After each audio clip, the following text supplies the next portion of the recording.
Electric ವಾಹನ ಸವಾರರಿಗೆ ಬೆಸ್ಕಾಂ ಸಿಹಿ ಸುದ್ದಿಯೊಂದನ್ನು ನೀಡ್ತಾ ಇದೆ.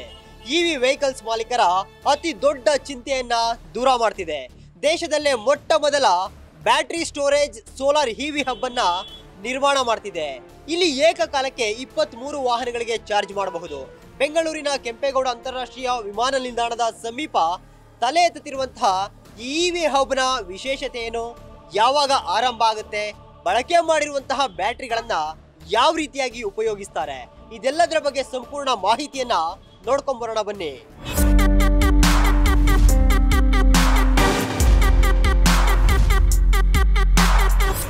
ಸಿಲಿಕಾನ್ ಸಿಟಿ ಮುಂದೊಂದು ದಿನ ಇವಿ ಸಿಟಿ ಅಂತ ಕರೆಸ್ಕೊಂಡ್ರು ಆಶ್ಚರ್ಯ ಪಡಬೇಕಾಗಿಲ್ಲ. ಯಾಕಂದ್ರೆ ವರ್ಷದಿಂದ ವರ್ಷಕ್ಕೆ ಇವಿ ವೆಹಿಕಲ್ಗಳ ಸಂಖ್ಯೆ ಡಬಲ್ ಆಗ್ತಿದೆ. ಇದಕ್ಕೆ ನಿದರ್ಶನ ಬೆಂಗಳೂರಿನಲ್ಲೇ ಅತಿ ಹೆಚ್ಚು ಚಾರ್ಜಿಂಗ್ ಸ್ಟೇಷನ್ಗಳು ಇರೋದು. ಇದೀಗ ಒಂದು ಹೆಜ್ಜೆ ಮುಂದೋಗಿರೋ ಬೆಸ್ಕಾಂ ನಿಮ್ಮ ವಾಹನಗಳನ್ನ ಸೋಲಾರ್ ಎನರ್ಜಿಯಿಂದ ಚಾರ್ಜ್ ಮಾಡ್ಕೊಳ್ಳಿ ಅಂತಿದೆ.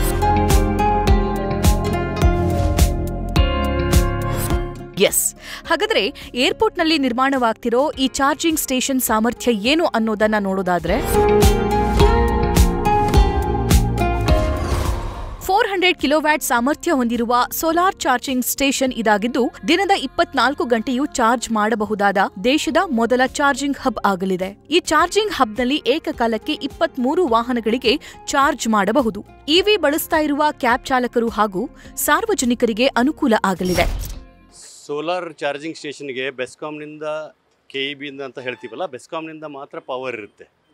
So BESCOM power supply interruption ಆದಾಗ ಅಲ್ಲಿ ಕಂಟಿನ್ಯೂಸ್ ಪವರ್ ಸಪ್ಲೈ ಸಿಗೋದೊಂದು ಅವಕಾಶ ಕಡಿಮೆ ಇರುತ್ತೆ. And more over BESCOM power supply ಜೊತೆ ಇದಕ್ಕೆ 3 tier system power supply arrangement ಮಾಡಲಾಗಿದೆ. ಒಂದು ಹೇಗೆ ಅಂದರೆ, ಈಗ solar energy is freely available. So ಫ್ರೀಯಾಗಿ ನಾವು ಸೋಲಾರ್ ಎನರ್ಜಿಯನ್ನು ಜನ್ರೇಟ್ ಮಾಡಿ ಆ ಬಂದಂಥ ಎನರ್ಜಿಯನ್ನು ಸೆಕೆಂಡ್ ಲೈಫ್ ಬ್ಯಾಟ್ರೀಸ್ ಯೂಸ್ ಮಾಡಿಬಿಟ್ಟು ಸ್ಟೋರೇಜ್ ಮಾಡ್ತಾಯಿದ್ದೀವಿ. ಸೊ ಹಾಗಾಗಿ ಏನಾಗುತ್ತೆ, ನಮ್ಮದು ಕನ್ಸಪ್ಷನ್ ಫ್ರೀಯಾಗಿ ನಾವು ಜನರೇಟ್ ಮಾಡ್ಕೊಳ್ಳೋದ್ರಿಂದ ಒಂದು ವಿದ್ಯುತ್ತಿನ ಬಳಕೆಯಲ್ಲಿ ನಮಗೆ ಲಾಭ ಉಂಟಾಗುತ್ತೆ. ಎರಡನೇದು, ಈ ಬ್ಯಾಟ್ರಿ ಡಿಸ್ಪೋಸಲ್ ಒಂದು ಬಿಗ್ ಕ್ವಶನ್ ಆಗಿತ್ತು ಎಲೆಕ್ಟ್ರಿಕಲ್ ವೆಹಿಕಲ್ ಓನರ್ಸ್ಗಳಿಗೆ ಅಥವಾ ಮ್ಯಾನುಫ್ಯಾಕ್ಚರ್ಸ್ಗೆ.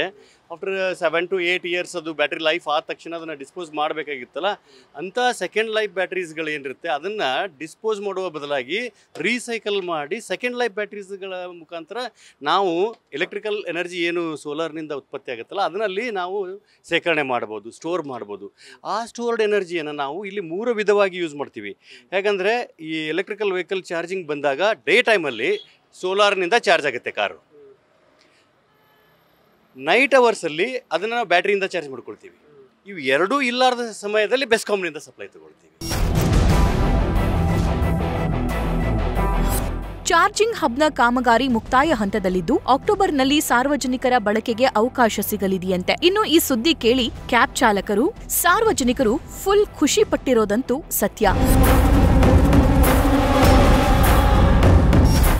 ಬೆಂಗಳೂರಲ್ಲಿ ಕಳೆದ 1 ವರ್ಷದಿಂದ ಎಲೆಕ್ಟ್ರಿಕ್ ವಾಹನಗಳ ಸಂಖ್ಯೆ ಗಣನೀಯವಾಗಿ ಏರಿಕೆಯಾಗಿದೆ. ಏರ್ಪೋರ್ಟ್ನಿಂದ ಬೆಂಗಳೂರಿಗೆ ಪಿಕಪ್ ಡ್ರಾಪ್ ಮಾಡುವಂತಹ ಎಲೆಕ್ಟ್ರಿಕ್ ವಾಹನಗಳ ಸಂಖ್ಯೆಯೂ ಹೆಚ್ಚಳವಾಗಿದೆ. ಬೇಡಿಕೆಗನುಗುಣವಾಗಿ ಚಾರ್ಜಿಂಗ್ ಸ್ಟೇಷನ್ಗಳ ಕೊರತೆ ಎದುರಾಗಿತ್ತು. ಇದನ್ನು ಮನಗಂಡಿರುವಂತಹ ಬೆಸ್ಕಾಂ ಅತಿ ದೊಡ್ಡ ಚಾರ್ಜಿಂಗ್ ಸ್ಟೇಷನ್ ಅನ್ನ, ಚಾರ್ಜಿಂಗ್ ಹಬ್ ಅನ್ನ ನಿರ್ಮಾಣ ಮಾಡ್ತಿದೆ.